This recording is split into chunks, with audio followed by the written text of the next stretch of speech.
State monitoring cell દ્વારા રાજકોટ શહેરને ઊંઘથી ઝડપી પાડી હોવાનું સામે આવ્યું છે।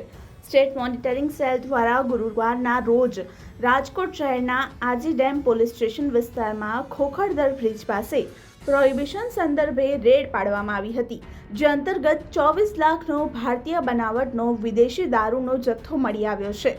સ્ટેટ મોનિટરિંગ સેલની ટીમ દ્વારા 49 લાખથી પણ વધારેનો મુદ્દામાલ કબજે કરવામાં આવ્યો છે। તો સાથોસાથ સ્થળ પરથી ડ્રાઈવર 38 વર્ષીય રૈયાભાઈ ઇન્દરિયા નામના વ્યક્તિની ધરપકડ કરવામાં આવી છે, તેમજ દારૂનો જથ્થો મંગાવનારા હરેશ માથુસુરિયા, ટ્રક માલિક રમેશભાઈ ધુલ તેમજ દમણ ખાતે દારૂનો જથ્થો મોકલનારા તેમજ તપાસમાં ખુલે તે તમામ વિરુદ્ધ હાલ ગુનો નોંધવામાં આવ્યો છે।